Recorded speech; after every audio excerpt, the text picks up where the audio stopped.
Hello दोस्तों, तो आज फिर से बहुत दिनों के बाद में एक प्रॉपर रिव्यू वीडियो हम लेकर आए हैं। टाटा सियरा जो गाड़ी है ऑटोमेटिक ट्रांसमिशन के साथ में, वो मैं अभी राइड कर रहा हूँ। और टाटा सियरा जो है अब तो ईवी में भी लॉन्च कर दी गई है, so quite good of a vehicle that also. But उसका रिव्यू हम लोग बाद में जल्दी ही लाएंगे। फिलहाल टाटा सियरा को मैंने बहुत टाइम तक ऑब्जर्वेशन में रखा, ड्राइव कर करके देखा। उसके बाद में सोचा जब गाड़ी थोड़ी सी पुरानी हो जाएगी तब इसका रिव्यू शेयर करूँगा। So today I have got this opportunity to share one of my reviews. More reviews will come. फिलहाल I have to tell you something कि गाड़ी लॉन्ग ड्राइव पर जाने के लिए भी बहुत ज़्यादा अच्छी, कंफर्टेबल और बहुत प्रॉपर एसयूवी वाली फील देती है। एंड मैं इसके बारे में कुछ भी बात करना नहीं चाहता कि पुरानी सियरा के कंपैरिजन में कैसी, because that was absolutely a different vehicle. जैसे टाटा ने सफारी नाम यूज़ करके नए मोनोकॉक चैसी वाली फ्रंट व्हील ड्राइव एसयूवी का नाम सफारी रखा, बट दोनों गाड़ियों का प्लेटफॉर्म बिल्कुल डिफरेंट था। सिमिलरली सियरा जो पुरानी थी वो भी बहुत अलग गाड़ी थी, और ये जो सियरा नई वाली है इसका सिर्फ नाम सियरा है, तो it has nothing to do with the old Sierra except a few design things.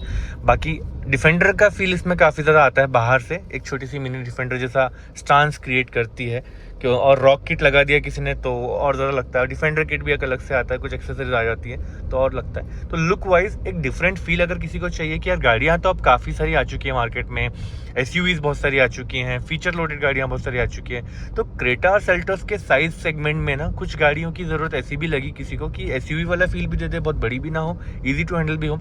जैसे एज यू कैन सी कि मैं गाड़ी पर बैठा हूँ और बहुत ज़्यादा प्रीमियम लुक गाड़ी में है। तो इतने प्रीमियम लुक के साथ अगर ये गाड़ी है तो ये क्या बेनिफिट आपको देती है, ये बहुत ही ईजी हैंडलिंग जो लग्जरी कार में आप एक्सपेक्ट कर सकते हो, वो प्रीमियम लुक, प्रीमियम इंटीरियर देती है। बट प्रैक्टिकलिटी में अगर देखा जाए तो ये जो बीच कलर का इंटीरियर है ना, थोड़ा थोड़ा करके ना डर्टी होने लग जाता है, थोड़े थोड़े स्टेन्स क्रिएट हो जाते हैं। Not that everybody is driving it in dirty condition, but कभी कभी स्वेटी पाम्स हो गए हैं या कभी थोड़ी डस्ट हमारे अराउंड में है, वो हमारे हाथ पर हमें दिखाई नहीं दे रही है, एंड देन उन हाथों से गलती से थोड़ा बहुत डस्ट हो गया तो इमीडिएटली नहीं, but over a period of time you start looking at it and then you feel that it is getting dull. That's the thing about the beige interior. So मुझे लगता है कि इसमें इंटीरियर का एक और ऑप्शन अगर मिलने लगे डार्क कलर का, डार्क एडिशन तो इसमें अभी तक आया नहीं है, आ ही जाएगा ऑब्वियसली, हर एक गाड़ी में टाटा की आता ही है। जब इसमें डार्क एडिशन आएगा और डार्क इंटीरियर आ जाएंगे तो शायद ये प्रैक्टिकलिटी की प्रॉब्लम भी हमेशा के लिए चली जाएगी। Otherwise I absolutely love driving this vehicle. और इसमें बहुत लोगों को पता होगा, अभी ऑलरेडी वीडियो भी शेयर की है कई लोगों ने, कि जो इलेक्ट्रिक पार्किंग ब्रेक है उसके लिए स्पेशल कोई स्विच नहीं दिया है एंगेज और डिसएंगेज करने के लिए, which means if you are going to drive this vehicle and it is already in parking, what will you do? तो आप गाड़ी को का इंजन चालू करो, एसी चालू हो जाएगा, बट गाड़ी का आप ड्राइव मोड पर लगाओगे आगे नहीं बढ़ेगी। तो सबसे पहले आपको सीट बेल्ट लगाना है। सीट बेल्ट लगाने के बाद पार्किंग मोड से ड्राइव मोड पर लेकर आएंगे और एक्सेलरेटर को थोड़ा सा जेंटल प्रेस, नहीं जेंटल प्रेस से थोड़ा बियॉन्ड प्रेस करेंगे, then only you will see कि गाड़ी अब आगे बढ़ रही है। तो थोड़ा सा लॉक खुलेगा पहले, उसका मतलब इलेक्ट्रिक पार्किंग ब्रेक डिसएंगेज हो जाएगा। उसके बाद गाड़ी आगे धीरे से बढ़ना चाह रही हो दिखेगा, पर बहुत ज़्यादा पावर लेके आगे बढ़ेगी नहीं। प्रॉपरली आपका डिसएंगेज हो जाने के बाद जब फील आ जाएगी डिसएंगेज हो गया पार्किंग ब्रेक, उसके बाद आप दोबारा एक्सीलरेटर दबाओ, अब आप गाड़ी चला सकते हैं। So no problem at all, बहुत स्मूथ है वो वाला प्रोसेस भी। अब मैंने कस्टमर से पूछा कि भाई आपकी ये गाड़ी इतने टाइम से आप चला रहे हैं तो कैसा रहा आपका ओवरऑल एक्सपीरियंस। तो उन्होंने मुझे बताया कि गाड़ी तो बहुत बढ़िया लगी, लॉन्ग ड्राइव भी किया उन्होंने, बहुत इन्जॉय किया, बट थोड़ा सा टेक प्रॉब्लम आया था बीच में जिसके लिए उनको थोड़ा सा सफ़र करना पड़ा, बहुत ज़्यादा नहीं बट थोड़ा सा।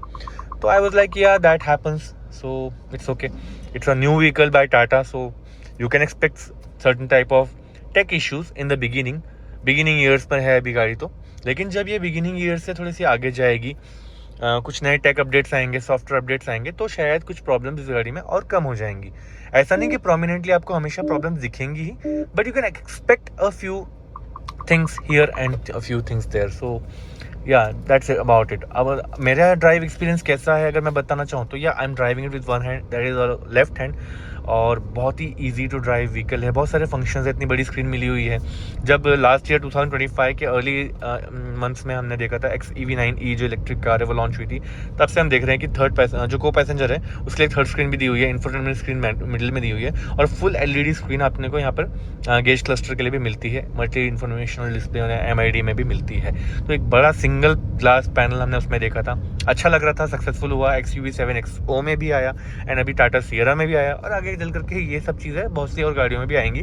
लग्जरी कार जैसे BMW और मर्सिडीज में भी धीमे धीमे ये सब चीज़ें हो रही हैं, बड़े बड़े स्क्रीन पर सब जा रहे हैं। तो अब लग रहा है कि डिफ्रेंशिएटिंग फैक्टर कम रह जा रहे हैं, टेक लोडेड गाड़ियाँ सारी की सारी आ रही हैं, बहुत सारे फीचर्स के साथ आ रही हैं, You will absolutely need good vehicle for good purposes and you'll enjoy driving such vehicles in the long run. अब गाड़ियाँ इतनी एडवांस बन चुकी हैं कि आप 5-10 साल यूज़ करेंगे, आपको लगेगा ही नहीं कि कोई ओल्ड आउटडेटेड कार आप यूज़ कर रहे हो। ऑब्वियसली टेक फीचर्स और एडवांसमेंट्स तो आते ही रहेंगे, लेकिन आपकी कार भी लोडेड रहेगी और टॉप एंड रहेगी, तो आप भी अच्छा काम इसमें करवा पाएंगे। ये कार हमने PPF के लिए भी ली थी, लगभग अभी हो गए हैं इसको 2-2.5 हफ्ते। तो PPF हो जाने के बाद में we are going to take this vehicle again for inspection of PPF। हम ऑल ओवर इंडिया में स्क्रैच अवे नाम से PPF रोल सप्लाई भी करते हैं, इंस्टॉलेशन भी करवाते हैं। फिलहाल मैं नागपुर, मेरा होम टाउन जहाँ पर है और कंपनी का हेड ऑफिस जहाँ पर है, वहाँ पर इस गाड़ी का PPF का इंस्पेक्शन करवाने के लिए मैं लेकर जा रहा हूँ। तो गाड़ी पे पूरा चेक करेंगे, वॉशिंग पॉलिशिंग करके देखेंगे और अंदर भी क्लीनिंग थोड़ी सी करके दे देंगे क्लाइंट को as part of the service. And ये हो जाने के बाद में once the vehicle is ready, we'll give it back to the customer. So meanwhile I was getting to drive this vehicle, so I thought of sharing my review with you all, so that अगर आप भी Tata Sierra purchase करने का कहीं ना कहीं plan कर रहे हैं तो definitely this is going to be a very good review for you all. आप कंसिडर कर सकते हो उस गाड़ी को। और सबसे इंपॉर्टेंट बात यह है कि रिव्यू वीडियो कभी ये कंप्लीट गाइड नहीं होती कि गाड़ी परचेस किस लिए करना है। रिव्यू वीडियो आपको बस एक एनकरेजमेंट देगी कि हाँ आप गाड़ी को चेकआउट करने के लिए जाइए। अब मैं तो अपने ओपिनियन बता चुका, मेरा ड्राइविंग एक्सपीरियंस कैसा है वो बता चुका, मेरे को बहुत कंफर्टेबल सीटिंग मिल चुकी है क्योंकि मैं 6 फीट हाइट पे हूँ और 6 फीट टॉल हाइट वाला पर्सन होने के हिसाब से मैंने सीट एडजस्ट पहले ही कर ली। स्टीयरिंग की जो एडजस्टमेंट है वो भी मैंने करके रख ली and I am feeling very much comfortable, very roomy here. बहुत अच्छा लग रहा है, कंफर्ट भी अच्छा है, थाई सपोर्ट भी बहुत बढ़िया है और इजीली स्टीयरिंग हैंडल हो रहा है, स्टीयरिंग तक मेरी रीच बढ़िया है, स्पेशियस लग रहा है, विजिबिलिटी बहुत बढ़िया लग रही है, mirror size is very very good, आपको हैरियर वाली थोड़ी सी फील उसमें आएगी और बहुत अच्छा सा व्यू मिल जाता है मिरर के अंदर भी। और जो यहाँ पे IRVM भी दिया है, ECM है, ठीक है, इलेक्ट्रोक्रोमिक मिरर है, रात में वो आपको ऑटो डिमिंग दे देगा। उस ऑटो डिमिंग फीचर की वजह से भी आपको थोड़ा सा हेल्प मिल जाएगा, बट हाँ मैनुअल डिमिंग वाला भी कोई बुरा नहीं होता अगर किसी गाड़ी में अभी भी मैनुअल डिमिंग मिल रहा है तो।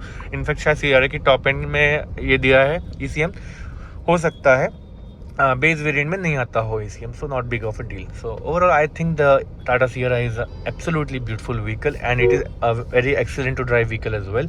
You can definitely consider it for your family and for your everyday drive as well. City drive और highway drive दोनों के लिए गाड़ियाँ बढ़िया रहेगी और सीटिंग कंफर्ट भी बहुत बढ़िया है। बकेट सीट का ओवरऑल पोस्चर अच्छा है, मुझे सही लग रहा है, ओवरऑल बैठ के कंफर्टेबल लग रहा है। पीछे की जो सीट है वो भी बहुत ज़्यादा कंफर्टेबल लुक में है और एक्सेसरीज भी बहुत सारी है। इस गाड़ी पर हम लोगों ने साइड फुटरेस्ट भी लगा कर दिया, हमने रेन वाइजर लगा कर दिए, इसमें सन प्रोटेक्शन फिल्म लगा कर दी, पेंट प्रोटेक्शन फिल्म लगाने के साथ साथ मड फ्लैप भी लगाए और हमने इसमें 3D मैट भी लगाए थे। तो बहुत सारी चीज़ों को इसमें करने के बाद में बहुत ज़्यादा और कन्वीनियंस बढ़ गया क्लाइंट के लिए इसको यूज़ करने का। तो overall it was a very very good experience for client as well as for us while doing this project. So we enjoyed the Tata Sierra and I hope you enjoyed this review video as well and you got some information which you wanted. कुछ रह गया हो तो definitely comment में मुझे बता दीजिए and I will try to cover a lot more things in my next review video. Thank you so much for watching and I see you soon.